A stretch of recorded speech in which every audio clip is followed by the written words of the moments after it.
ಮೊಳಕಾಲ್ಮೂರು ತಾಲೂಕಿನ ಚಿಕ್ಕೋಬನಹಳ್ಳಿಯ ಡಾಕ್ಟರ್ ಓಬಳೇಶ್ ರವರು ಕರ್ನಾಟಕ ಸರ್ಕಾರ ಕನ್ನಡ ಪುಸ್ತಕ ಪ್ರಾಧಿಕಾರ ಬೆಂಗಳೂರು ಇದರ ಧನ ಸಹಾಯ ಪಡೆದ ಯುವ ಬರಹಗಾರರ ಚೊಚ್ಚಲ ಕೃತಿ ರಾಶಿ ಬುತ್ತಿ.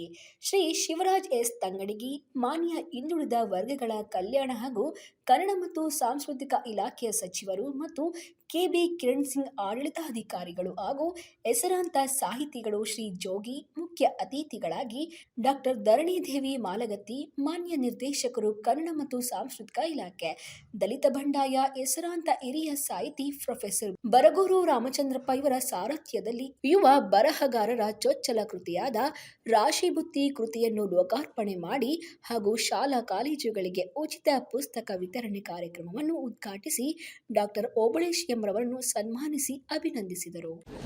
ಅವರ ಮೊದಲ ಕೃತಿ ಆಂತರ್ಯ.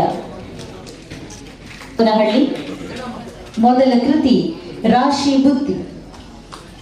ವೇದಿಕೆಯಲ್ಲಿದ್ದಾರೆ ಡಾಕ್ಟರ್ ಓಬಳೇಶ್ ಎಂ ಚಿನ್ನೋಬನಹಳ್ಳಿ. ಕೃತಿ ರಾಶಿ ಬುತ್ತಿ. ಮುಂದಿನ ಸಿದ್ಧತೆಗಾಗಿ ಶ್ರೀ ಚಾಂದಸಾಬ ಮುಜಾವರ, ಅವರ ನಂತರ ಶ್ರೀಮತಿ ಜ್ಯೋತಿ ಹಕಾರಿ, ಅವರ ನಂತರ ಶ್ರೀ ಜನಾರ್ದನ ದುರ್ಗ.